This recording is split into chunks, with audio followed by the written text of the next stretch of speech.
Mark Halsey and Keith Hackett are in tandem. We've got our big guns for the ref show this week. Several things to talk about, not least a championship incident completely obliterates anything in the Premiership. Bizarre blunder in the Yorkshire derby at Hillsborough between Sheffield Wednesday and Leeds United. We'll be looking at that in some detail and how that fiasco could have been prevented. Inconsistency, not just on the field, but inconsistency in terms of retrospective action. The panels that discuss whether players should be charged and also whether red cards should be overturned. Mark reckons there's an inconsistency in the system there. But let's start with the big game. Let's start with Manchester United, Liverpool. It's always a huge game. Actually, it barely raised a ripple. Manchester United won 1-0. Partly because of the refereeing, and we often gloss over and say, well, referee done well, move on. Mark Clattenburg's performance, what makes a big match refereeing performance like that? I think gaining the players' trust, that's imperative in these big games, and you've got to feel confident. And for me, I think it was in about the first 10 minutes, there was an incident where a lot of referees on the select group would have gone in and shown 2 yellow cards. Mark Clattenburg went in there, looked, assessed the situation, calmed them down. It was between Lucas and Fellaini, 2 volatile players, pulled them out, got the 2 captains, spoke to the 2 captains, got rid of the 2 captains, and then laid the law down to the 2 players. And it's all about managing the players, managing the game, and managing the event. And that's what these big games needed. And from that moment on, Mark Clattenburg had the players in his back pocket.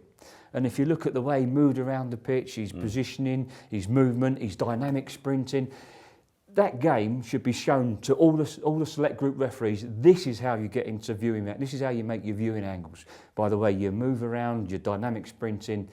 And you've got Mark, and for me, you've got Mike Dean. They are so far ahead and shoulders above everybody else on that list, Keith. I don't know what you think. I entirely agree. I think both of them are putting in the work rate. They work hard at the game for 90 minutes. I mean, Dino in the game this weekend was putting in some magnificent sprints.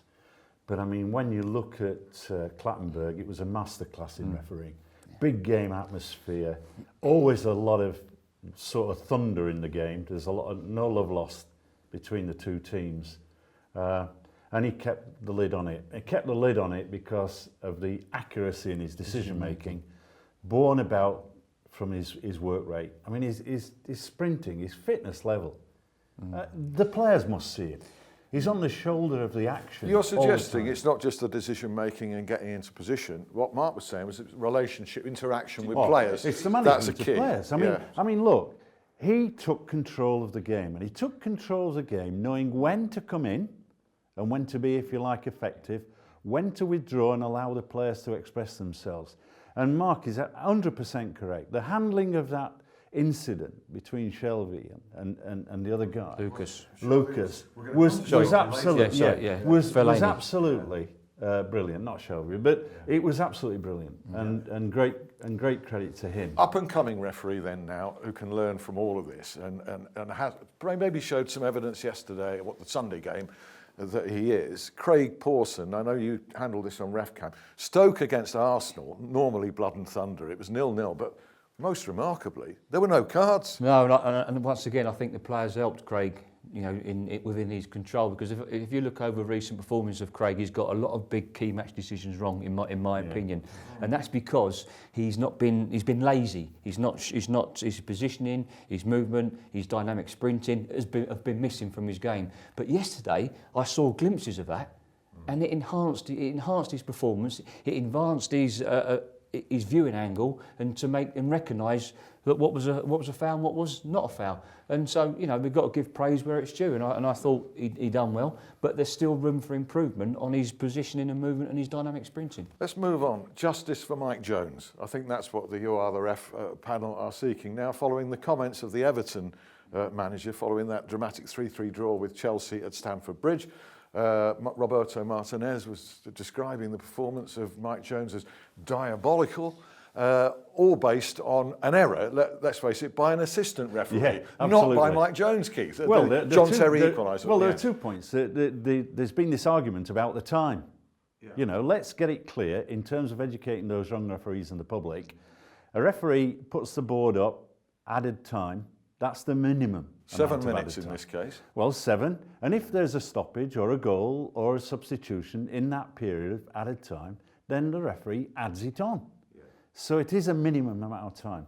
I mean, the offside, it was clearly offside. And I think if Martinez had stuck with it's the assistant that's made the error, too many of those this season, by the way, by assistant referees, and one unusually by this referee who's normally the top guy. Well, I think that's 3 in as many weeks with Mike Malarkey. So I just think he needs to be taken out of the firing line and rested like they do with others. But I listened to Roberto Martinez's comments, and he's a lovely guy. I respect him. I think he's good for the game. But when he comes out on Wednesday, when I look at the Man City Everton game where Stones brings down Sterling for a Stonewall penalty, and he comes out and says it's not a penalty, and then he comes out and has a go about the offside. It's not Mike Jones' fault. Yes, you can look at it and say, should there have been a conversation between Mike Jones and Mike Malarkey, because perhaps he wasn't sure whose head it come off.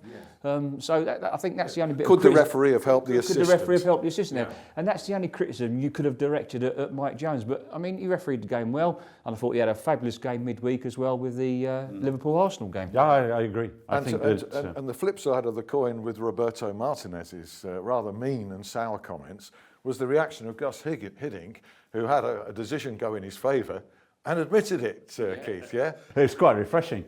I've no doubts that the FA, if they're consistent, will in fact charge Martinez this week. He can't say that the referee's diabolical. It can perhaps have a comment, but there are channels of communication. I think systematic of the system, we don't hear anything from the PGMOL. And I think there's this risk now that the managers, we're in the business end of the season, I'll start running away with these type of negative comments. Well, we made the comment, didn't we, before Christmas about, once the business end starts to come in after Christmas, we'll start seeing a lot more key match decisions to be made, and we're seeing it, aren't we? We've got a few more of them to come here. So well done to Mike Jones by common consent.